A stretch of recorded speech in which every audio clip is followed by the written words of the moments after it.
Ya, selamat malam, salam jumpa pemirsa. Senang sekali saya Angel Dian Pratiwi pada malam hari ini dapat menjumpai Anda kembali dalam acara Manage Your Mind. Ya, pemirsa, karena sekarang ini kita sudah berada di bulan-bulan akhir dari tahun 2011 dan sebentar lagi kita akan menyambut tahun 2012. Biasa kita sering bingung tentang nasib kita di tahun yang akan datang. Untuk itu, Manage Your Mind pada malam hari ini mengambil tema menyambut nasib di tahun yang baru. Untuk itu telah hadir di studio Dama TV pada malam hari ini. Beliau adalah Bapak Jeng Sindu Berlian, seorang ahli atau pakar Feng Shui ya Bapak ya. Iya, Selamat malam Bapak selamat Sindu. malam. Apa kabar Bapak? Baik, Iya, sekarang ini sedang ada di Kota Malang lagi ya iya, Bapak ya. Iya Pak Sindu, karena sekarang ini kan kita di bulan-bulan akhir dari tahun 2011 Pak, dan akan menyambut tahun 2012. iya, Dan biasanya orang ini sudah ramai tentang gambaran nasib dirinya di tahun yang akan datang. Tetapi sebenarnya Pak, langsung ke pertanyaan pertama ini Pak Sindu. Mungkin apa yang dimaksud dengan nasib sebenarnya Pak? Jadi saya akan jelaskan dulu dari awal ya. Seringkali bahasa simpelnya itu orang menilai dari parameter sio tahun. Padahal setiap manusia itu kenapa berbeda-beda. Sekarang begini, kalau misalnya semua orang sio naga, orang bilang sio naga banyak yang sukses, tapi kok ada juga yang nggak sukses. Itu salahnya di mana gitu loh. Ternyata orang itu ada sio tahun, sio bulan, sio hari sama sio jam. Sehingga menghasilkan kalkulasi karakter yang berbeda-beda, tidak ada yang sama. Kalau kita bicara soal generalisasi sio tahun, seperti tahun 2011 ini adalah tahun kelinci logam. Tahun depan akan berpindah ke tahun naga air. Itu dengan parameter sio tahun loh ya. Nanti per bulannya berbeda-beda. Jadi misalnya tahun depan itu tahun naga. Dimulai dari Februari kalau penanggalannya. Februari itu bulan harimau, Maret itu bulan kelinci, April bulan naga, Mei bulan ular, Juni bulan kuda, Juli bulan kambing, Agustus bulan monyet, September bulan ayam, Oktober bulan anjing, November bulan babi, Desember bulan tikus, dan Januari bulan kerbau. Itu yang berputar terus. Jadi misalnya tahun depan itu bulan Mei, berarti tahun naga di bulan ular. Kalau Juni tahun naga di bulan kuda. Jadi itu menghasilkan kalkulasi yang berbeda-beda. Dan memang selama ini orang hanya membahas sio tahun saja gitu loh. Padahal itu terlalu sederhana. Kenapa? Karena dari 4 elemen ini baru dibahas satu. Membahas satu itu bukannya salah, tapi kurang lengkap gitu aja. Jadi kalau peruntungan tahun depan sama hari ini kan tahun kelinci, tahun depan tahun naga. Buat orang yang sio kambing, sio babi di tahun ini sangat diuntungkan. Tahun depan yang diuntungkan adalah sio ular, monyet, tikus itu sama ayam, itu sio yang diuntungkan. Sio ayam tahun ini jelek sekali, tapi tahun depan dia bagus begitu. Jadi hidup itu selalu bergantian. Misalnya roda itu selalu berputar, jadi tidak selalu orang itu akan di atas terus. Ada segmen-segmen dia akan melewati perjalanan di bawah, atau istilahnya itu perjalanan malam begitulah. Sederhananya begitu. Iya, iya. Nah Bapak, jadi si nasib itu sendiri kalau menurut gambaran Bapak Sindu mungkin seperti apa Pak? Arti kata nasib itu sendiri. Ya, kalau kita bicara ini terlalu disederhanakan lagi, perlu dijelaskan dulu bahwa orang hidup pun nomor satu takdir dulu. Takdir itu terdiri dari komponen lahir, yaitu Anda lahir tahun berapa, bulan berapa, tanggal berapa, jam berapa, lahir di kota mana, orang tuanya suku bangsanya apa, itu takdir. Kalau nasib itu jatah. Jatah. Iya. Kita harus bicara bahwa orang itu memang ada jatahnya. Ada yang dikasih Tuhan 1, dikasih 2, dikasih 5, dikasih 10, dikasih 20, ada yang 50, ada yang 100. Apakah yang dikasih banyak itu pasti sukses? Belum tentu. Apa yang sedikit nggak bisa sukses? Belum tentu. Tetapi material dasar utama itu memang dimulai dari jatahnya dulu. Gitu. Kalau orang Cina bilang, hoki itu nomor 1, pinter itu nomor sekian gitu loh.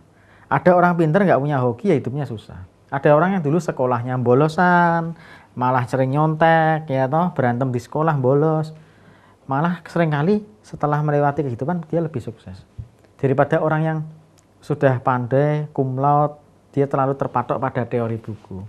Jadi seringkali orang yang terlalu sering sekolah itu terkadang adalah orang yang kurang berani menghadapi kenyataan hidup. Jadi saya bukannya menghakimi orang yang sekolah terus. Iya. Sekolah terus itu bagus gitu loh. Tapi dari pengamatan, orang yang terlalu sering sekolah itu sebenarnya adalah orang yang tidak berani menghadapi kenyataan hidup. Makanya kenapa hanya ada orang lulusan SMA kok malah lebih sukses daripada yang sarjana. Kenapa? Karena orang lulusan SMA tidak terlalu banyak teori. Pokoknya sikat aja. Tapi kalau terlalu banyak teori, akhirnya tidak pernah jalan. Teori melulu. Gitu. Betul, Pak. Ya. Nah, Pak Sindu, bagaimanakah menyambut nasib di setiap tahunnya dengan CEO yang berbeda, Bapak? Nah, kita harus tahu toh kita punya nasib apa, CEO-nya apa gitu loh. Dan sekali lagi kalau seringkali orang membahas itu hanya CEO tahun. Padahal CEO itu ada CEO tahun, bulan, hari, jam. Contoh begini, misalnya tahun ini orang CEO ayam itu kan jiong tahunnya. Di tahun kelinci ayam jiong dengan kelinci. Tapi kalau ternyata ada orang yang misalnya gini, tahun kelinci kan temennya kambing sama babi. Misalnya gini, ada orang CEO kambing. Wah, saya enggak jiong nih. Tapi CEO harinya adalah ayam. Justru dia kena jiong berat. Begitu. Jadi pertanyaan selalu begitu. Jadi jangan ngelihat secara global. Nanti malah salah. Lebih baik bertanya itu spesifik. Jatahnya itu apa. Makanya minimal dalam hidup itu orang perlu mengerti sekali. Dia tuh punya kartu hidup itu apa. Nah nanti seringkali kalau orang nggak percaya bilang, wah saya nggak mau percaya begitu-begitu. Oh, itu nggak apa-apa. Tapi Anda suka tidak suka, percaya tidak percaya, mengerti tidak mengerti, mengenal tidak mengenal, hukum ini tetap jalan. Ini yang menyedihkan. Paling nggak harus mengetahui ya, Pak? Enggak, itu soal rezeki. Ada orang yang memang tidak diizinkan mengerti, ada yang memang sampai meninggal pun dia tidak akan mengerti. Itu jatah saya lagi. Makanya saya bilang, orang Cina selalu bilang apa, hoki itu nomor 1 di sini. Gitu. Iya, iya. Nah, persiapan apa saja ini Pak yang harus dilakukan untuk menghadapi tahun depan, Pak? Saran yang paling aman ya Anda beribadah saja. Anda beragama apapun ya sesuai ibadah masing-masing. Itu adalah solusi yang terbaik. Karena kan kita berbicara secara general. Ya ibadah, udah begitu. Ibadah itu adalah solusi yang terbaik. Kemudian taburan hidup, jangan lupa kita mau beragama apapun, prinsip hukum tabur tuai tetap jalan. Anda menanam jagung, ya akan tumbuh jagung. Udah itu aja. Jadi kita tidak perlu membahas merek agama. Kita membahasnya hukum tabur tuai. Anda menanam pepaya, nggak mungkin berbuah jeruk. Ya, Anda menanam jeruk akan berbuah jeruk. Itu saja sederhana. Jadi prinsipnya ya hukum karma itu berjalan. Dan hukum karma itu tabur tuai itu adalah siklus kehidupan dalam tumbuhan, dalam hidup manusia. Itu semua sama. Iya. Nah, Pak Sindu, sebenarnya siapakah yang menentukan nasib kita, Bapak? Loh, saya pun tidak berhak menentukan nasib orang. Begitu dilahirkan berarti ya dapatnya kartunya itu ya sudah begitu. Jadi kalau dikatakan bisa mengubah enggak, yang bisa mengubah ya diri sendiri sama yang menciptakan yang bisa mengubah. Yaitu apa? Misalnya gini, ada orang terlahir strukturnya jelek, ya saya bisa apa? Salah terbaik apa? Ya dia harus ibadah yang baik gitu. Memang tidak saya mungkiri kalau orang punya struktur yang bagus, ibaratnya dia terlalu tidak beribadah aja hidupnya bisa sukses. Tapi ada orang yang punya nasib struktur tertentu, kalau dia tidak ibadah benar-benar, hidupnya tidak bisa sukses. Itu kesimpulan sederhananya begitu. Ya mungkin taburan hidup masa lalunya dia punya stok lebih, yang ini nggak punya stok gitu. Jadi hidup sekarang harus bayar, yang satu orang ini hidupnya menikmati aja gitu. Nah, Pak Sindu, apakah CEO seseorang sangat menentukan nasib orang tersebut, Pak? CEO. Jadi begini, kalau Anda yang bertanyakan kan CEO yang terlalu sederhana, itu CEO tahun. Kalau Anda bertanya dengan saya itu membahas lengkap. CEO tahun apa, bulan apa, hari apa, jam apa. Penjelasannya begini. Oh, apakah CEO naga itu pasti sukses? Saya bilang belum tentu. Apakah CEO yang lain nggak bisa sukses? Belum tentu. Semua CEO bisa sukses, bisa gagal. Nah, yang menyebabkan gagal adalah apa? Kalau antara tahun, bulan, hari, dan jam ini tidak ada benturan, perjalanan nasib orang itu biasanya enak. Tapi kalau banyak benturan, baru sukses dikit diiri orang. Nasib segitu. Kemudian yang gosipin banyak.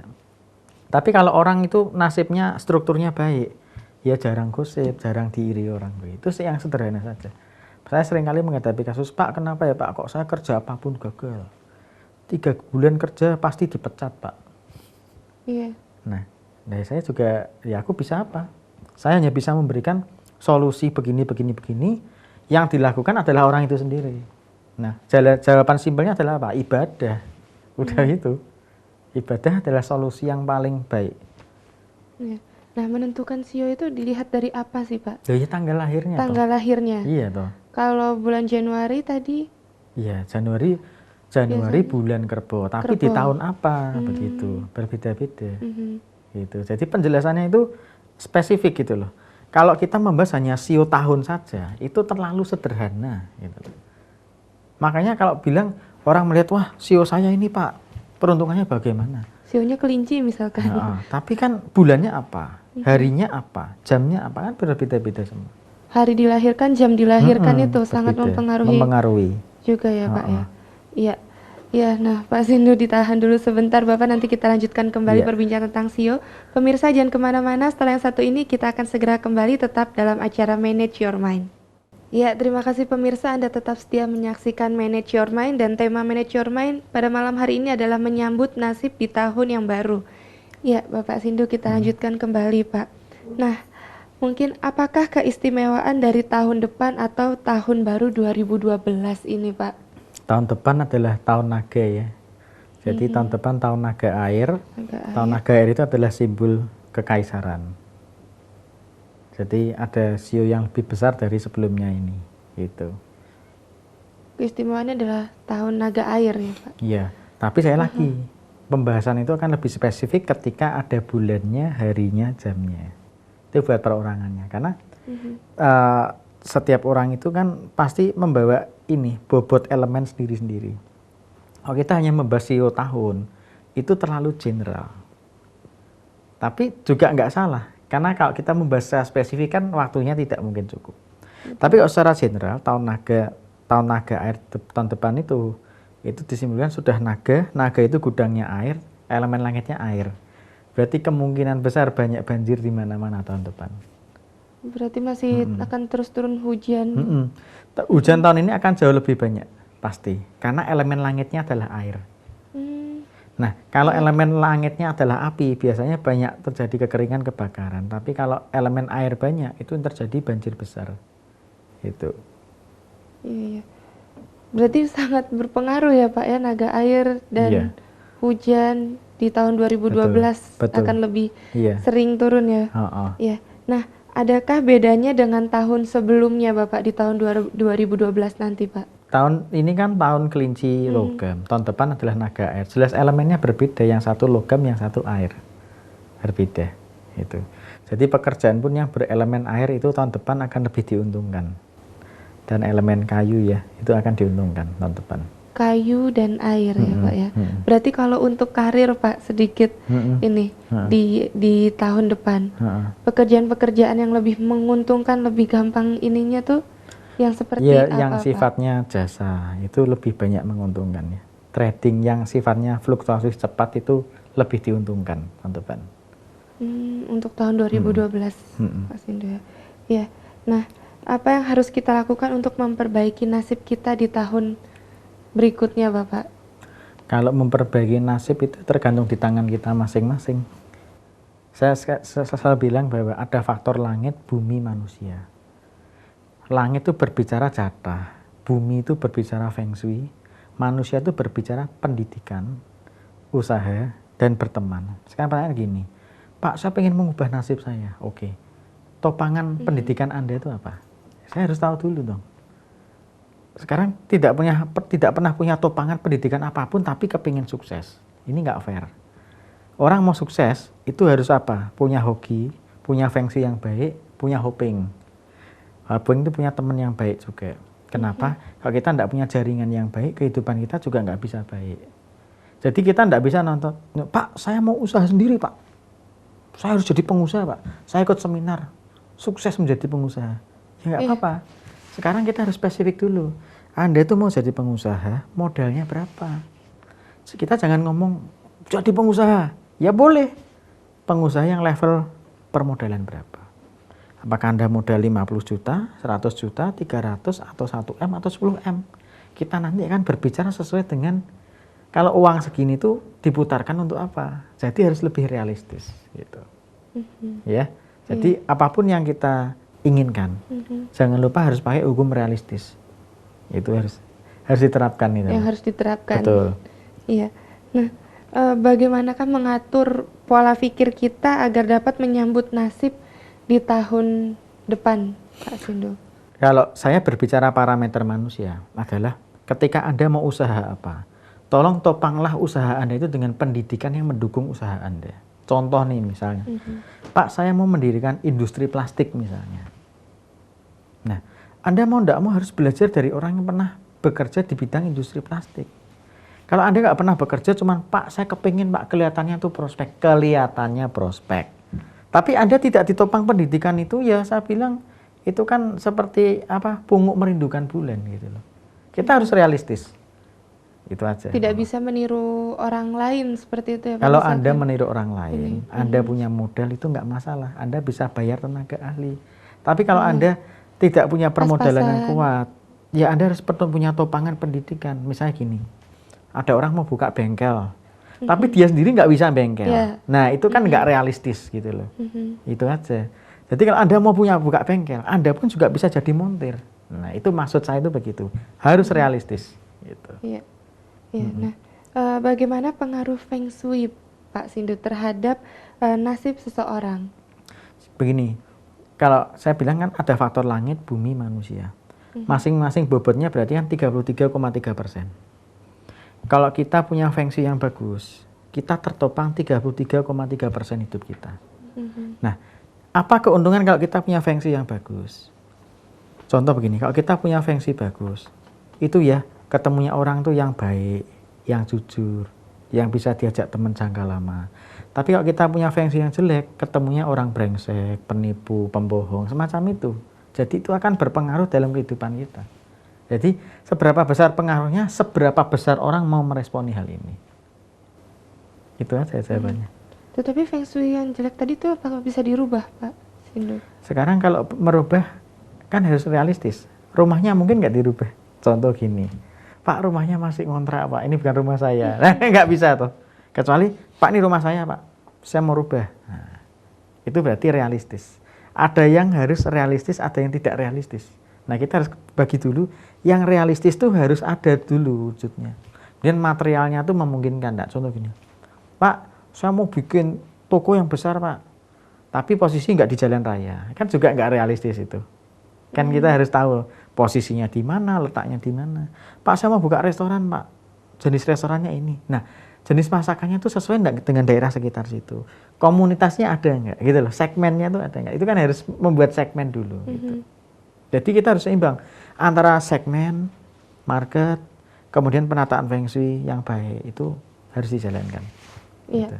Nah, sedikit ini Pak Sindu tentang Feng Shui. Misalkan ketika mau membuka usaha ya Pak ya, tetapi usaha ini dilakukan secara kekeluargaan seperti itu. Nah, Feng Shui untuk kira-kira ini beruntung apa enggak kalau misalnya dipengaruhi dengan Feng Shui siapakah yang harus dipakai patokan untuk membuka usaha itu atau jalan aja seperti itu? Karena kan ada beberapa orang pastinya ya Pak kalau dalam satu keluarga membuka usaha.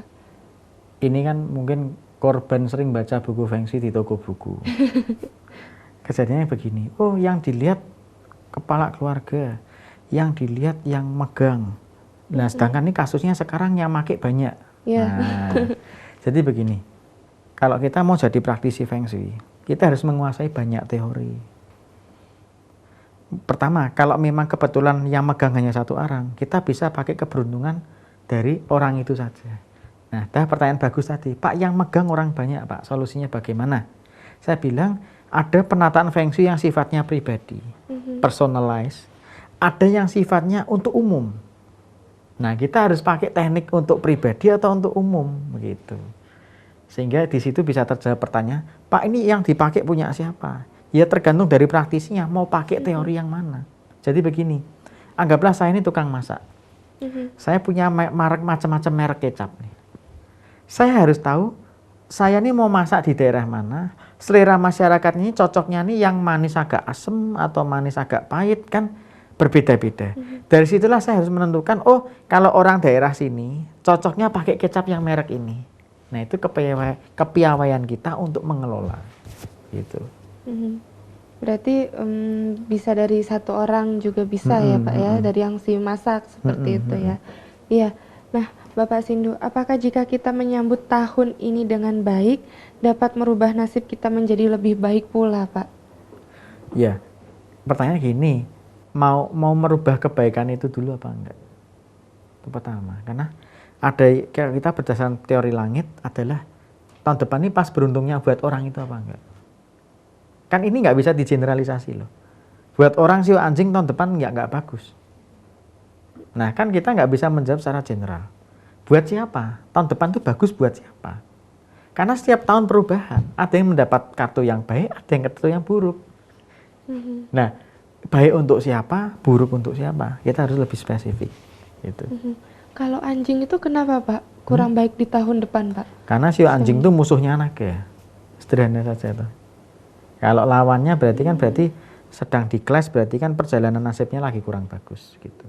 Agak tersendat-sendat seperti itu ya iya. Pak ya? Kalau yang tadi masuk dengan naga itu apa aja Pak? Ayam tadi yang Bapak sebutkan. Ular, monyet, tikus itu sio yang diuntungkan di tahun depan. Ayam, ular, ya. Tapi kalau anjing itu lawannya ya, clash ya Pak ya. Ya. Nah Pak Sindu, bagaimana dengan orang yang tidak menyambut nasib di setiap tahunnya Pak? Ya jatahnya toh, Kak, memang dia tidak mengerti sesuai jatahnya masing-masing. Hanya pasrah saja seperti. Iya. Nah pertanyaannya kalau sebagai motivator, apakah Anda mau pasrah saja atau Anda mau berusaha? Pasrah saja itu murah loh. Maksudnya kan tidak perlu usaha. Pasrah aja lah. Ya saya nerimo, hidup saya begini. Tapi ketika Anda mau melakukan suatu usaha, berarti ada satu langkah. Langkah apa? Pertama langkah iman toh. Wah saya tidak mau terbelenggu dalam sebuah kekalahan. Saya tetap harus maju eksis. Nah, maju eksis kan berarti apa? Harus kumpul dengan orang positif, ikut seminar motivator. Anda keluar biaya semua loh ini. Nah, Anda berani tidak membayar itu semua, gitu. Yang pasti dalam hidup ini ada harga, ada rupa. Ingat hal itu. Segala sesuatu kalau Anda ingin mendapatkan yang bagus, Anda harus berani membayar harganya. Kalau Anda hanya maunya yang sifatnya gratisan, ya Anda jangan mengharap untuk sesuatu yang baik. Contoh begini, sekolah yang mahal sama sekolah yang gratisan, kualitasnya bagaimana, fasilitas gedungnya bagaimana, kita bicara harus realistis gitu loh. Nggak mungkin kita sekolah gratis tapi akan mendapatkan fasilitas lebih, itu nggak mungkin. Ya, tapi kalau sekolah yang mahal, otomatis apa? Fasilitasnya akan lebih, begitu. Iya. Itu perbandingannya di situ. Iya. Iya Pak Sindu, nanti kita lanjutkan kembali perbincangannya Pak Sindu. Pemirsa jangan kemana-mana, setelah pariwara yang berikut ini kita akan segera kembali tetap dalam acara Manage Your Mind. Ya, terima kasih pemirsa, kembali lagi dalam acara Manage Your Mind, masih dalam menyambut nasib di tahun yang baru. Ya Pak Sindu, kita lanjutkan kembali Bapak. Nah Bapak, mungkin sejauh mana sih Pak seseorang ini dapat mengubah nasibnya itu Pak? Sejauh seberapa mau dia berusaha dong. Kan tiap orang ada yang berkarakter macam-macam. Ada yang, ya saya pasrah lah, saya sudah jatahnya begini-begini. Atau Anda berani keluar dari tembok kebiasaan Anda. Hidup tuh pilihan dan keputusan. Gitu. Berarti sejauh dari kemampuan diri kita sendiri iya ya dong. Pak, kita mau sekarang kemana gini, ya Pak? Saya selalu bilang, orang hidup itu harus realistis. Pak saya mau usaha ini Pak. Ya kalian mau apa dulu? Modalmu berapa? Saya enggak punya modal Pak. Saya nekat Pak. Nah kan nggak realistis lagi gitu loh. Memang ada beberapa kisah orang nekat yang sukses. Tapi kalau kita bicara jujur, yang gagal berapa banyak? Itu yang tidak diungkapkan dengan jujur gitu loh. Jadi kalau kita harus sadar bahwa nomor satu ketika kita ini belum punya apa-apa, kita harus berani belajar dulu. Misalnya belum punya modal ya kerja ikut orang dulu. Itu harus realistis. Ya. Kita harus antara pendidikan kita, kemampuan kita harus sadar gitu loh. Kita punya kemampuan apa? Kalau Anda punya kemampuan, Anda berdiam diri, itu salah. Anda tidak punya kemampuan, nekat melangkah, itu nggak tahu diri. Jadi harus seimbang. Saya sekali lagi ngomong di sini, Orang hidup itu harus seimbang. Antara kemampuan, keahlian, permodalan itu harus berjalan step by step. Itu lebih baik. Daripada Anda jadi kutu lompat, ya itu seperti jet coaster, cepat naik, cepat turun semacam itu. Lebih baik orang itu step by step. Ya, itu lebih baik. Orang akan kehidupannya lebih mapan, pendewasaannya itu sesuai tahapan gitu loh. Banyak orang nggak kuat kaya loh. Saya kasih tahu, kebenaran itu menyakitkan. Banyak orang tuh lebih kuat miskin daripada kuat kaya. Kenapa seperti itu, Pak? Ya, itu kenyataannya kok. Kenapa? Bukan maksud saya. Contoh begini, orang nggak pernah megang duit banyak, tiba-tiba dapat lotre uang banyak, malah mati, sakit jantung mati. Kenapa? Karena dia tidak bisa menerima bobot yang tidak pernah dia terima. Tapi kok kita ya, contoh lah, olahragawan nih, ngangkat barbel dimulai dari 5 kilo, naik ke 7 kilo, ke 10 kilo, naik ke 20 kilo. Itu kan ada step by stepnya gitu loh. Sampai ketika dapat beban 100 sampai 100 kilo pun kan kuat. Tapi kalau kita nggak pernah latihan sama sekali dari awal, langsung dikasih beban 100 kilo, pasti kita akan chaos. Nah, orang hidup juga sama. Harus punya topangan pendidikan, harus punya topangan kemampuan, punya topangan permodalan. Itu harus kita realistis gitu. Sebab kalau orang itu semua bertahap, biasanya kehidupannya nggak seperti jet coaster, cepat naik, cepat turun gitu. Gitu. Itu di situ bedanya. Iya. Nah, Bapak, apakah nasib seseorang dapat diubah atau memang sudah garis hidupnya seperti itu, Pak Sindu? Ya, faktor langit, faktor bumi, faktor manusia. Faktor langitnya itu ya sudah nggak bisa apa-apa. Kalau Anda nasibnya kurang bagus, ya Anda harus sering ibadah. Kalau Anda punya nasib struktur bagus, biasanya jarang ibadah. Itu kenyataan yang terjadi. Terlepas itu benar atau enggak, ya setiap orang punya goresan sendiri-sendiri. Contoh begini, ada buat beberapa orang makan daging itu tidak baik untuk kesehatan. Pandangan beberapa orang. Tapi ada yang pandang kalau nggak makan daging nanti kurang gizi. Tergantung memandangnya kita dari mana. Seringkali begitu. Berarti masih bisa dirubah ya Pak ya, asalkan kita mau. Pertanyaannya sederhana. Seberapa besar orang itu berani berkomitmen untuk berusaha? Saya seringkali ngitung orang nih, nasibnya bagus, tapi hari ini miskin. Sebenarnya nasibnya bagus Pak. Tapi hari ini miskin. Kenapa? Dia males-malesan. Nggak mau bekerja, nggak mau berusaha, ya nggak bisa. Tapi ada orang yang strukturnya kurang bagus, tapi karena dia ulet kerja keras, ya nggak bicara kaya, tapi kehidupannya lebih baik gitu loh. Gitu. Iya. Berarti juga dari dalam diri sendiri juga harus terus. Ada orang nasibnya bagus, tapi karena dia nggak mengerti mengelola hidupnya, juga nggak berkembang. Saya punya teman satu punya warisan di pinggir jalan raya utama. Tapi karena dia tidak punya topangan pendidikan yang bagus, akhirnya rumah itu cuman sering kosong, catnya kusam, kan sayang sekali punya aset. Saya bilang saya kontrakin aja kan dapat hasil uang, nggak mau, kolot. Wah nggak, ini rumah orang tua. Tapi dipasarin rumah sebesar gitu tidak bisa mengelola. Ini kan yang salah siapa gini nih? Kan mosok nyalain nasibnya, nyalain takdirnya. Kan berarti tergantung orang itu mengelola. Ketika dia dapat aset yang berharga, bisa nggak dia mengelola? Itu aja. Iya, betul Bapak.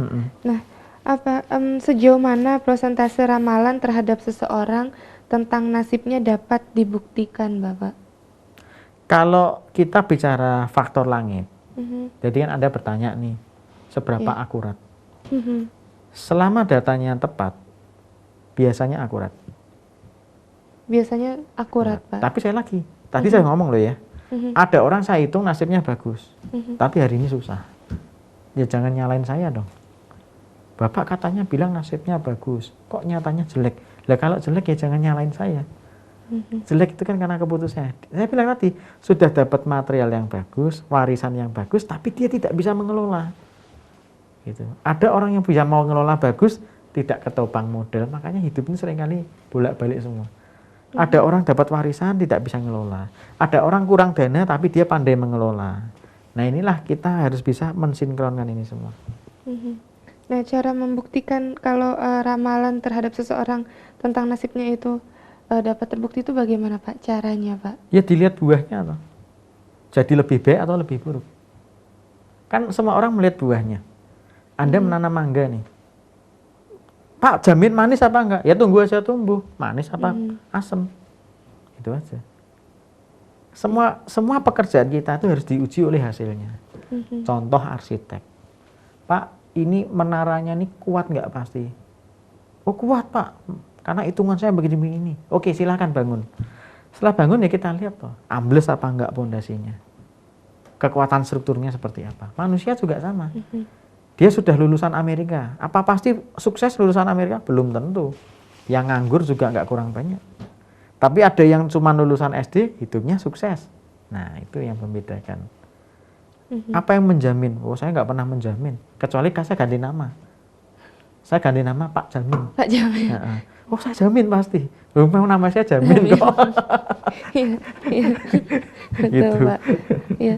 Nah, Pak Sindu, tadi sedikit kembali ke pertanyaan saya tadi, Pak, yang tentang usaha kalau keluarga ya, Pak ya. Nah, karena di situ kan pasti banyak feng shui ya, Pak. Nah, ketika usaha itu jatuh atau mungkin kurang lancar seperti itu ya, Pak ya. Itu apakah lantas harus berhenti atau masih bisa diteruskan kembali, Pak? Karena kan sebagian orang masyarakat Indonesia juga ya, Pak ya. Kalau kita lihat banyak yang sekali jatuh sakit terus nggak mau bangkit lagi gitu loh, Pak. Nah, bagaimana untuk menyemangati atau membangkitkan kembali orang itu supaya masih mau lagi bangkit gitu, Pak? Kembali lagi, itu soal hoki. Kalau dia ketemu orang yang tepat, ya ada yang memotivasi, ya bisa bangkit lagi. Kalau enggak, ya terpuruk. Udah. Hidup itu seleksi alam. Kita lihat di dalam dunia animal world, dalam dunia manusia pun sama. Setiap manusia ketika dia tidak mampu bersaing dengan keadaan alam, dia pasti akan tersingkir. Nah, pertanyaan di tangan Anda. Anda mau masuk grup tersingkir atau grup eksis? Di tangan kita masing-masing. Contoh, kalau Anda sudah tahu, contoh begini deh, masalah internet aja. Wah Pak, saya tidak bisa buka komputer Pak. Ya memang saya tidak berbakat Pak. Apakah Anda bilang, saya ini tidak bisa komputer tapi saya tetap mau les, mau belajar komputer? Kan di tangan kita masing-masing. Kita tidak bisa memungkiri, mungkin zaman mungkin tahun 70-an, telekomunikasi belum secanggih sekarang. Betul. Ya, orang akan cenderung berpikir yang tradisional. Tapi sekarang kadang kita untuk pesan barang, kadang kita cukup email aja, enter send, udah nyampe, gambarnya ini, fotonya ini. Kalau zaman dulu kan enggak, gambar harus dikirim surat, 3 hari nyampe. Sekarang kan enggak, kirim email, send langsung, komen, apa ini order Pak langsung sekian-sekian. Nah, kalau kita tidak bisa mengikuti itu, ya kita akan ketinggalan. Nah, ketika ketinggalan jangan menyalahkan siapa-siapa.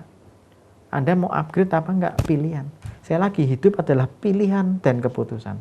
Jangan pernah menyalahkan orang lain. Orang yang selalu menyalahkan orang lain itu pecundang. Lebih baik apa? Oke, saya introspeksi, saya salah, mohon petunjuk, harus bagaimana. Itu orang positif. Iya. Iya. Jangan menyalahkan orang lain. Gara-garanya ini yuk, gara-gara itu. Nah, nggak fair gitu tuh. Kita harus gentleman. Kita sadar, oke, aku lemahnya di sini. Aku tak belajar begitu. Itu yang gentleman itu begitu. Jangan pernah menyalahkan orang lain.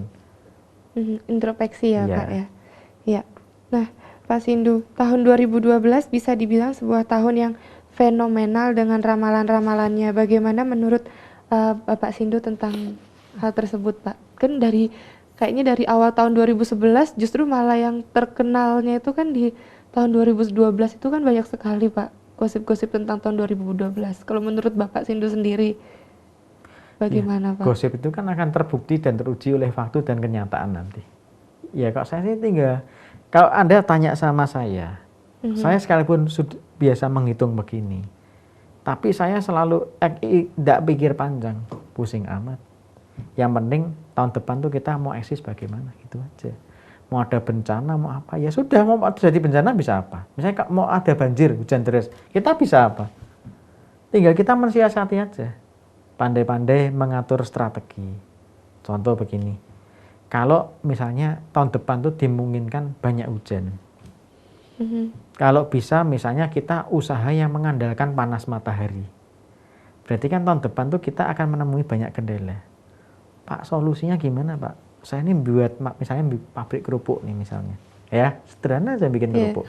Kalau nggak ada sinar matahari kan kerupuknya ini melempem. Betul, nggak bisa. Nah, mungkin siasatnya bagaimana? Ya mungkin kita dari sekarang nih beli mesin oven pengering. Itu kan menjadi sebuah solusi.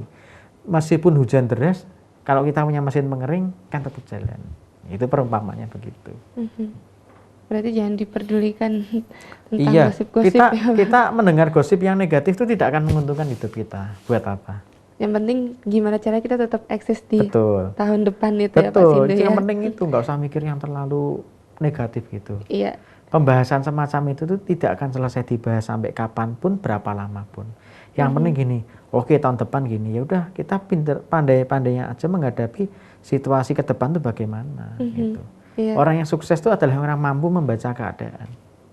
Sekali lagi di balik sebuah bencana pasti ada peluang besar. Nah, tergantung Anda bisa lihat enggak peluang ini. Gitu. Betul. Misalnya nih, tahun depan mungkin banyak banjir.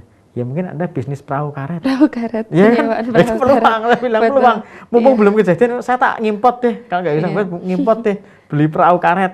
Saya mau dagang itu. Siapa Iya. tahu ini sebuah Betul. peluang. Iya, Pak Sindu. Atau kita bisnis payung atau jas hujan. Iya. Jangan sudah musim hujan Baru. baru mendatangkan jas hujan, terlambat. Ya, kita lanjutkan kembali nanti Pak Sindu. Ya pemirsa, semakin menarik perbincangan kita pada malam hari ini. Jangan kemana-mana, setelah pariwara yang berikut ini kita akan segera kembali. Tetap dalam acara Manage Your Mind. Ya, terima kasih pemirsa. Kembali lagi dalam acara Manage Your Mind. Ya Pak Sindu, di segmen yang terakhir ini Bapak, kita lanjutkan kembali pertanyaannya. Apakah nasib dapat dilihat sejak manusia itu dilahirkan, Pak? Iya. Dari data lahir itu kita bisa mengerti. Kan hari ini saya jadi konsultan untuk anak-anak juga. Dalam arti begini, kita nggak usah ngomong nasib baik buruk dulu. Yang sederhana adalah penjurusan yang cocok untuk anak ini besok sekolah apa. Itu yang penting dulu. Kita jangan muluk-muluk nanti kerjanya ini atau apa. Dengan misalnya begini, ada anak terlahir tahun apa, bulan apa, hari apa, jam apa. Di situ kita bisa melihat posisi perbintangannya, dia itu cocok sekolah apa. Contoh begini, anak ini cocok kekuatannya di bintang Jumen. Jumen adalah bintang kepandaian berbicara. Nah, kalau seseorang itu punya kepandaian berbicara, apa yang kita misalnya sebagai orang tua nih, anak ini harus bagaimana? Kita bisa sekolahkan dia mengarah ke sifatnya public relation, hubungan internasional, kemudian nyanyi, ya pengacara yang menggunakan kepandaian berbicara atau pengkhotbah, itu yang cocok. Makanya kenapa orang-orang yang punya bintang kepandaian berbicara, kalau jadi pemimpin agama itu umatnya bisa banyak, karena dia punya bintang ini. Contoh lagi misal, ada orang punya bintang Denjo. Orang ini kalau nggak punya bintang ini, biarpun punya uang, duduk di pinggir jalan, buka restoran pun juga nggak bakal sukses. Tapi ada orang yang masuk kampung nih, tapi masakannya tetap dicari orang, gitu loh. Bahkan untuk orang menuju ke sana tuh kalau perlu jalan kaki pun dijalani. Karena apa? Dia punya bintang, meskipun dia di dalam kampung, tetap dicari orang. Itu bedanya di situ. Jadi kalau bicara antara langit bumi manusia, kalau kebetulan kita sekolah kita tuh sesuai dengan takdir hidup kita, hidupnya lebih enak. Contoh begini, saya punya teman sekolah dokter tuh 7 tahun. Betul. Habisnya berapa miliar. Iya, Sekarang cuma jualan komputer. Beda, sama-sama loh. Satu dokter yang satu komputer, itu sama-sama R-nya aja. Tapi salah alamat. Tapi kalau lu cuma jualan komputer, ngapain lu sekolah dokter? Sampai lama dan mengeluarkan biaya Masalahnya banyak. papaku kepingin aku jadi dokter. Ya aku sekolah dokter, tapi hatiku nggak senang jadi dokter, makanya gelar dokternya ditinggal. Sekarang cuma jualan komputer, jadi sama-sama R-nya, nyampe sih R-nya sama, tapi beda sekali. Beda sekali. Gitu. Iya. Berarti juga sangat mempengaruhi ya Pak ya. Berarti kalau misalkan ketika seseorang melahirkan seperti itu ya Pak ya, seorang wanita melahirkan, berarti sudah boleh menanyakan ke pakarnya seperti itu tentang Ya, tapi kan anaknya konsekuensinya nanti harus dioperasi sekolahnya di caesar. apa seperti itu ya Pak. Kan tapi konsekuensinya harus dioperasi caesar. Kan kalau mau lahir normal kan tidak bisa menentukan dia kapan lahir. Dan konsekuensinya ketika harus operasi caesar berarti budget biaya lebih loh. Nah, introspeksi. Mampu ngongkosin enggak? Harus jujur loh ini. Ya kan kita harus realistis gitu loh. Orang lahir normal sama operasi biayanya lain. Kecuali yang mau melahirkan tidak masalah biaya. Saya bilang, kalau kenyataan hidup nih, kalau Anda punya duit, milih hari operasi. Kalau nggak punya uang, pasrah sama yang maha kuasa. Semoga lahir normal, dapat nasib yang baik. Pas harinya yang bagus Iya, ya. itu realistis itu, kenyataan. Iya. Dan juga diperbolehkan ya Pak, berarti begitu misalkan anak itu masih bayi seperti itu, terus kita sudah menanyakan ke pakar bahwa tanggal lahir anak saya sekian-sekian, jam sekian gitu, supaya nanti jurusan sekolahnya juga benar Terutama ya Pak? kalau sudah mulai SMP, SMA ya. Oh SMP, Nah, SMA lebih kalau masih bagusnya. kecil kan masih TK, SD kan, Mhm. mau diapain gitu loh. Tapi penjurusan mengarah ke SMP, SMA sudah bisa gitu, lebih baik gitu. Dan lebih baik Karena ya. pendewasaan karakter itu kan nanti kita bisa mengamati proses tumbuh kembang anak kita itu bagaimana gitu. Sehingga kita akan mengarahkan kecocokan itu kemana gitu. Iya. Supaya juga terhindar dari orang tua yang egois memaksakan kehendaknya ke si anak ya Pak. Betul, kepengen jadi dokter ternyata cuma jualan komputer. Komputer. Akhirnya sampai cuma sama-sama R-nya gitu aja. Iya betul Mas Indu. Nah Mas Indu, bagaimana keberadaan Feng Shui saat ini dan bagaimana pemahaman Feng Shui di masyarakat sekarang ini Pak? Pemahaman masyarakat tentang Feng Shui saat ini terlalu sangat minim. Saking minimnya saya pun harus cari ilmu ini di luar negeri. Ini kenyataan. Iya. Kenapa? Semua buku Feng Shui merek apapun, siapapun penulisnya, hari ini siapapun saya beli. Tapi kalau bicara untuk penerapan menjadi seorang praktisi, itu di Indonesia benar-benar tidak mendapatkan parameter acuan gitu loh. Gitu. Sehingga kita harus berani apa? Kalau Anda mau lebih yaitu harus keluar dari tembok kebiasaan. Wah saya biasa di Indonesia Pak, males kalau mau keluar, yaitu pilihan. Tapi kita harus bisa mengerti bahwa, wah kalau di Indonesia lemah, kita harus mengerti. Kira-kira yang ahli Feng Shui itu di mana? Antara Singapura, Malaysia, ke China, Taiwan, Hong Kong. Sehingga ya mau nggak mau kita harus bergaul sampai ke sana. Itu alasannya. Kalau kita terlalu lama berdiam di sini ya kita akan merasa ya itu saja gitu. Jadi kalau saya bilang sampai hari ini pengetahuan Feng Shui ke masyarakat sangat minim. Sehingga menjadi multi tafsir. Dan susah dicerna gitu loh. Akhirnya karena susah dicerna, ya sudahlah nggak usah percaya gitu-gitu. Seringkali yang terjadi begitu masyarakat. Karena ketidakmengertian informasi yang benar itulah yang terjadi hari ini. Contoh nih, kejadian yang paling tidak benar dan Feng Shui salah fatal itu apa? Masak. Masak itu yang penting nyeroknya ke dalam. Betul. Supaya ndak rezekinya keluar. Ya kalau saya orang kidal, masak saya kiri ya malah keluar. Betul. Betul nggak? Sehingga kan itu ndak jadi parameter acuan. Yang paling benar adalah apa? Dapur itu ada di sektor mana? Itu pertanyaan benar. Bukan asal nyeroknya ke dalam atau keluar. Tapi yang paling benar adalah dia ada di posisi mana itu dapur. Dapur itu cocok kalau ada di sektor api sama kayu. Sekalipun nyeroknya ke dalam, kalau dia ada di sektor air, pakai logika saja. Apinya padam atau hidup? Betul. Ya, kita Mati pakai padam. logika saja. Apinya tidak akan hidup. Iya. Padahal kita kalau tinggal di Jawa istilahnya yang penting dapur kita ngepul. Ngepul. Lah bagaimana bisa ngepul kalau naruh kompor di sektor air? Nah, Pak, sektor air itu ada di mana? Di sektor barat laut dan utara. Itu sangat tidak cocok untuk kompor. Barat laut dan utara. Tidak cocok. Pak yang cocok mana? Antara selatan, tenggara, dan timur. Itu yang cocok untuk kompor. Meletakkan kompor ya Pak. Anda percuma, Pak, yang penting saya ngadep timur, Pak. Lah kalau lokasimu di utara ya salah. Pak, saya sudah ngadep timur nyerok dalam, Pak. Tapi lokasimu di utara ya tetap salah. Nanti dikomen, Pak Sindu, ini kok Bapak noto kok nyiruknya keluar. Tidak apa-apa. Yang penting lokasinya betul, sektornya betul. Nah ini yang salah kaprah terus sampai hari ini. Pak, ini yang penting nyeroknya dalam, Pak. Lah lokasimu utara, oh ya salah. Paham ya maksudnya ya? Berarti kayak usaha-usaha restoran seperti itu juga sangat berpengaruh ya Pak itu ya? Banyak pengaruh. Bukan hanya menghadap restorannya itu kemana ya, tetapi meletakkan posisi dapur ada di mana. Kalau kita mengaudit restoran itu nomor satu adalah dapurnya. Kedua posisi kasirnya tuh cari di bintang rezeki. Kasirnya. Nah, jadi yang punya mau siapapun tidak masalah gitu loh. Bintang rezeki itu seperti apa Pak? Posisinya yang di mana Pak? Nah, kita harus ngerti duduk hadapnya bangunan. Contoh begini, Pak, rumah saya ngadep barat, Pak. Sebentar. Barat itu ada barat sektor 1, barat sektor 2, barat sektor 3. Baratmu yang mana dulu? Ini beda-beda. Loh Pak, barat tuh ada 3 toh. Nah, karena yang dibahas di buku selama ini nggak membahas macam itu. Yang ini barat, utara, selatan, timur, tenggara, barat daya, timur laut, tenggara. Kan hanya yang dibahas itu. Ternyata masih ada barat sektor 1, barat sektor 2, barat sektor 3. Itu kan berarti 8 kali 3, 24 penjuru. Ini masih ada lagi yang 64 heksagram, 8 kali 8. Nah, kan itu lebih semakin spesifik lagi. Tapi tidak bisa memungkiri kalau kita nulis itu buku itu di Indonesia, nanti yang baca juga bingung. Makanya lebih baik apa? Kalau nggak mau resiko ya harus konsultasi sama praktisi. Pakarnya. Kenapa? Bukannya untuk promo, tapi kenyataannya begitu. Dulu saya waktu awal-awal belajar, kan ya terbatas. Belajar buku ya beli yang ada di Indonesia.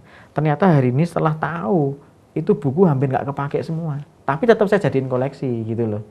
Tapi buat parameter pembanding, bahwa buku yang ditulis saat ini bukannya jelek. Tapi pemahamannya juga mau ditulis yang tingkat tinggi, masyarakat nggak paham. Ya. Kemudian terlalu ditulis yang terlalu rumit, nanti malah nggak ada yang paham bacanya, kan itu jadi dilema. Makanya lebih baik, kenapa kalau kita cuma sekedar untuk pengetahuan Feng Shui ya kita beli di toko buku saat ini nggak masalah. Tapi ketika Anda mau melangkah ke sebagai seorang praktisi, tidak mungkin bisa buku itu jadi acuan. Gitu. Kita harus berani melangkah keluar, ketemu sumbernya langsung. Itu lebih baik. Lebih baik ya Karena Pak. Ada istilah juga, carilah ilmu sampai ke negeri Cina. Ke negeri Cina.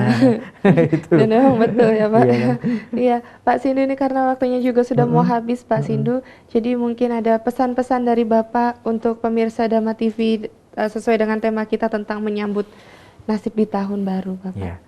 Pokoknya kita dalam hidup itu, apapun situasinya kita harus berani optimis. Dalam arti begini, kita harus sadar kekuatan kita, kelemahan kita di mana. Ya Pak, saya nggak tahu Pak kelemahan saya di mana, kekuatan saya di mana. Saya bilang nggak mungkin.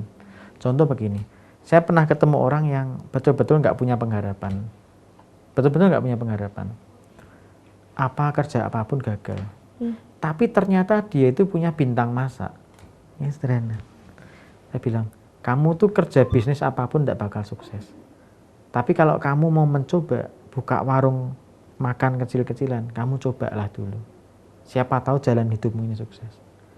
Ya dia cuman awal mulanya cuman jualan risoles. Risoles kan makanan itu. Biasanya dia masak untuk diri sendiri. Cobalah kamu bikin ini. Sekarang kehidupannya luar biasa. Sehari itu bisa sampai 2.000-3.000 bis. Sehari bisa dapat uang 2-3 juta. Itu per hari dia dapat uang segitu. Dari orang yang tidak punya pengharapan sama sekali. Ketemu saya lihat nasibnya. Dia hari ini hidupnya sukses. Apakah penghasilan 2-3 juta sehari itu besar atau kecil? Ya saya bilang relatif. Tapi kalau dibandingkan dengan dulu yang tidak ada penghasilan, sekarang sehari dia dapat uang 2-3 juta, itu kan sebuah prestasi yang bagus gitu loh. Dulu dia naik sepeda motor, hari ini dia kredit mobil. Itu kan sudah satu kemajuan gitu. Jadi selama kita berusaha, pasti nanti akan ada jalan. Pertanyaan gini, sudah berani melangkah nggak? Karena apa? Belum apa? Wah susah Pak, angel. Semua sulit nih, sepi. Nah, sepi bener. Tapi kan harus ngerti, oke ini sepi, tapi peluang di balik sepi ini apa? Kita harus cari itu. Gitu. Iya. Iya, betul Gitu. Pak Sindu. Ya, terima kasih Pak Sindu karena pada malam hari ini sudah hadir kembali untuk yang kesekian kalinya di Dhamma TV ya Pak Sindu ya. Iya, pemirsa, akhir kata saya Angel Dian Pratiwi dan segenap kru Dhamma TV yang bertugas mengucapkan terima kasih atas perhatian Anda dan saksikan terus Manage Your Mind setiap hari Selasa pukul 7 sampai dan 8 malam. Akhirnya, terima kasih Pak Sindu. Iya, mind is not everything but everything is from mind, so manage your mind.